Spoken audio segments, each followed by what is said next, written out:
여러분 안녕하세요, 제노입니다. 오늘은 제가 어떻게 구매 대행을 시작하게 되었는지, 어떻게 전업으로 성공하게 되었는지에 대한 이야기를 한번 해보려고 하는데요. 많은 분들이 궁금해 하시잖아요. 도대체 제노업체는 어떤 식으로 전업에 성공했으며 어떻게 사업을 키워나갈 수 있었는지, 이걸 궁금해 하시는 분들이 많아서 오늘 영상을 준비했어요. 저도 처음에는 그냥 간단하게 용돈벌이로 시작했다, 이게 정말 팩트예요. 물론 후에는 미국 사업자도 되면서 정말 더 큰 사업을 확장을 시켰어요. 그래서 오늘은 제가 구매 대행을 시작하게 된 계기, 사업을 어떻게 성공적으로 성장시켰는지에 대한 이야기를 해드리려고 하는데요. 구매 대행 관심 있는 분들이라고 하면 끝까지 한번 봐주세요. 제가 구매 대행이라는 걸 처음 시작하게 된 계기는 코지룸이라는 쇼핑몰을 운영하고 있을 때였어요. 이미 한 3-4년 정도 운영했을 때였거든요. 나름 운영을 잘 하고 있을 때였는데 주변 친구 중에 한 명이 배대지에 취직을 한 거예요. 야, 구매 대행이라는 게 있어. 사람들이 해외에 있는 물건을 한국에 팔아가지고 돈을 벌고 있더라. 너 컴퓨터도 잘하고 쇼핑몰도 할 줄 아는데 구매 대행이라는 거 한번 시작해봐라, 이런 얘기를 하는 거예요. 그래서 저도 구매 대행이라는 게 모르니까, 개념 자체가 머릿속에 아예 없으니까 이거 도대체 어떻게 해야 하나 하고 생각하다가 그냥 막무가내로 시작했어요. 시작하면서 목표는 딱 하나였어요. 정말 한 달에 딱 30만 원 벌자, 이 목표였거든요. 해외에 있는 물건에 관심을 가져본 적도 없고 파는 건 당연히 해본 적이 없으니까 이건 진짜 용돈벌이로 그냥 간단하게만 해보자 라는 생각이었는데, 이게 시작하고 나니까 수익이 커지는 거예요, 생각보다. 그래서 어떻게 보면 되게 작았던 도전이 커져버린 계기가 된 거죠. 저도 처음에는 진짜 용돈벌이로 시작했어요. 근데 제가 처음에 구매 대행을 시작할 때 그래도 사업 자금이라는 게 필요할 텐데 그 몇백만 원 정도 들고 시작해야겠다 라고 생각해서 한 500만 원 정도를 준비해가지고 시작을 했는데, 이게 한 2개월 차쯤 되니까 물건을 구매하고 받은 정상 금액이랑 이 창업 자금이 물건 구입하는데 다 들어가는 거예요. 정말 영원이 되는 거예요. 돈이 모자라는 시점에 와버리고. 그래서 이때 이게 생각보다 사업성이 있겠다, 이게 더 커질 수도 있겠다라는 생각을 딱 그때 했던 것 같아요. 이제 그 뒤로 물건이 점점 더 막 팔리면서 여기에 돈을 더 투입하게 되고 자연스럽게 이게 사업으로 확장이 되는 거겠구나 라고 생각을 했던 거죠. 특히 이렇게 되다 보니까 중국 판매자랑도 되게 친해지게 되고 배대지랑도 친해지게 되는 거예요. 그러다 보니까 아무래도 가격을 가져오에 있어서도 조금 더 유리하게 저렴하게 가져올 수 있게 되고, 배송을 보내는 과정에서도 훨씬 더 신경을 잘 써주는 그런 친한 배대지들이 생기는 거예요. 그렇게 되면서 이게 물건이 점점 더 잘 팔려나가고 포장 상태나 이런 게 좋으니까 만족도 자체가 좋아지더라고요. 근데 그렇다고 해서 단순하게 사업이 성장하게 된 계기가 물건을 조금 싸게 사고 배대지에서 포장을 잘해서 보낸다, 이거 하나만 있었던 게 아니라 이 단계에서 사업을 키우려면 딱 두 가지를 더 해야 되겠다고 생각했던 게, 하나는 시장조사 영역이었고 두 번째는 고객관리였어요. 그래서 이 두 가지에 되게 집중하기 시작했거든요. 그래서 시장조사를 얘기해보면 어떤 제품이 시장에서 지금 당장 잘 팔리고 있는지를 꾸준하게 봤어요. 제품들을 보다 보면 고객들의 니즈가 리뷰라는 항목에서 보인단 말이에요. 이런 게 좀 부족해요, 이런 게 정말 좋았어요, 이런 것들을 보게 되면 이런 걸 가지고 어떻게 보면 소비자들의 트렌드를 읽는 거죠. 원하는 제품을 읽게 되는 거예요.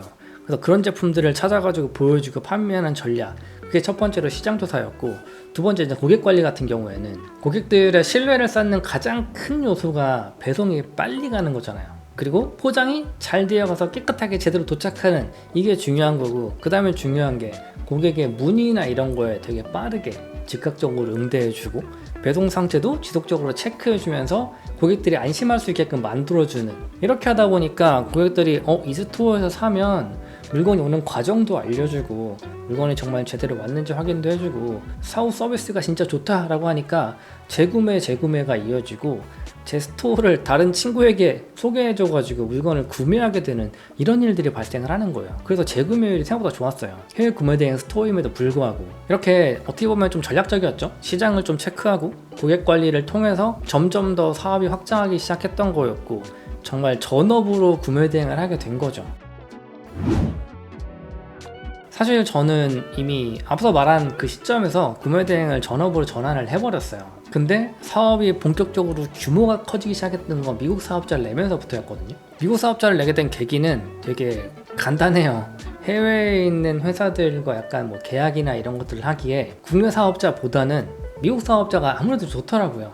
사람들이 바라보는 시각도 그렇고, 그래서 뭐 어떤 분들 같은 경우는 미국에서 뭐 세금이 적은 주에 사업자 등록증을 내세요라고 하는데, 그러면 이게 미국에 있는 주인지도 잘 모르는 사람들이 많고, 그래서 저는 캘리포니아에 있는 미국 사업자를 냈거든요. 물론 뭐 세금이나 이런 것도 좀 더 세긴 하지만 사람들이 그래도 미국 캘리포니아라고 하면 뭔가 좀 있어 보이는 그런 것도 있을 거 아니에요. 그러다 보니까 아무래도 얘기하기가 더 좋더라고요. 이렇게 해가지고 이 사업자를 통해서 나 지금 미국에서 이렇게 사업을 하고 있는 사람인데 물건을 좀 더 싸게 사고 싶다, 지금 중국에 있는 뭐 브랜드와 계약을 하고 싶다 라고 해서 업체 등록도 하고 그 물건 자체를 좀 싸게 사올 수 있는 단가 계약을 맺어가지고 더 적극적으로 마케팅 프로모션 같은 걸 하니까 이게 주문량이 더 늘어나는 거예요. 그러다 보니까 자연스럽게 점점점 사업은 확장이 막 됐겠죠.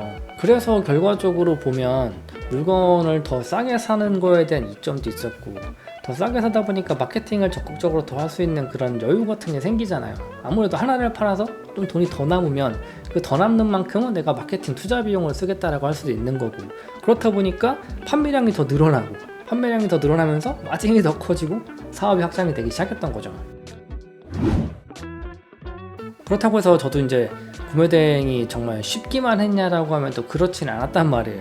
물론 처음에 시작할 때 진짜 고민도 많았어요. 이 구매 대행으로 이 물건을 팔아도 되는 걸까? 이런 거에 대한 고민도 있었고, 그래서 뭐 자료도 되게 많이 찾아보고 기관에도 맨날 메일로 보내서 물어보고 전화해서 물어보고, 도대체 이 제품을 팔아도 되는 건지 안 되는 건지 알 수가 없으니 물어봐야 될 거 아니에요. 그래서 그 당시에 제가 딱 전화 걸면 또 걸었냐 이런 말 하시는 분들도 굉장히 많았어요. 맨날 전화를 거니까. 근데 구매 대행이라는 것도 결국 그렇잖아요. 법적인 문제에서 여러분들 자유로울 수 없잖아요. 그렇다 보니까 내가 많이 알지 않으면 내가 결국은 당할 수밖에 없는 거예요. 내가 불법을 저지를 수밖에 없고, 그러다 보면 결국 피해는 누구한테 와요?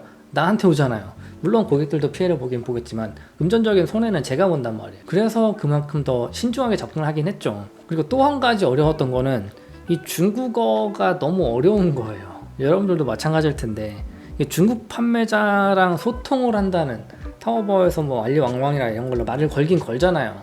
뭐 위챗으로도 말을 걸고 등등 여러 가지 방법으로 이제 판매자랑 소통을 하는데 중국어를 모르니 이걸 뭐 써도 이게 도대체 내 말이 제대로 전달이 된 건지도 모르겠고, 내가 뭐 말을 받아가지고 번역을 해도 이게 내가 잘 이해한 건지 모르겠고, 이런 어려움들이 있었단 말이에요. 근데 이제 이런 것들을 좀 해결하면서 주로 거래하는 사람들과 소통을 더 하게 되고 하면서 아무래도 관계가 더 좋아지는 걸 느꼈던 게, 뭐 중국에 오면 막 먹을 거 뭐 잠잘 거 다 해주겠다, 놀러오라, 이런 판매자들도 있었고, 요즘에 한국에서 이런 제품들 많이 팔고 있는데 너 왜 안 파니, 이런 거 갖다 팔아봐, 이렇게 막 제품을 알려주는 그런 관계들도 생겼고, 그래서 그런 어떻게 보면 좀 파트너십 같은 게 생겼다라고 할까? 또 그런 것들이 좀 생기더라고요, 나중에는. 그래서 이런 어려움들을 좀 극복하는 과정이 지금의 저를 좀 만든 게 아닌가라고 생각을 해요. 초기에는 이런저런 불편함도 많았고, 어려운 것도 많았고, 모르는 것도 많았고, 잘 안 되는 부분들도 있고, 미치겠는 부분도 있고, 답답한 부분도 있고 되게 많았는데, 그것들을 하나하나 해결하면서 결국은 사업이 좀 더 탄탄해진 게 아닐까라고 생각을 해요.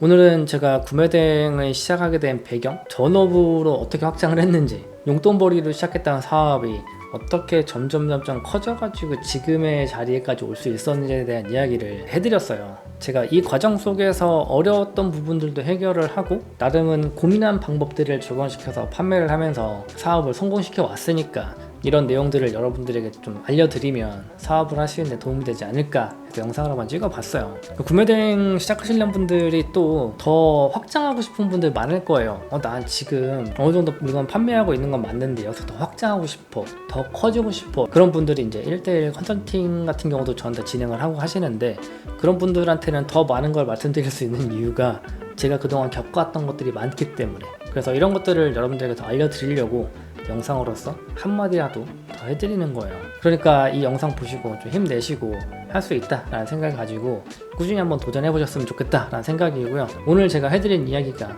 도움이 됐다 라고 하시면 구독과 좋아요 부탁드리고요. 저는 다음 영상에서 찾아뵙도록 하겠습니다. 감사합니다.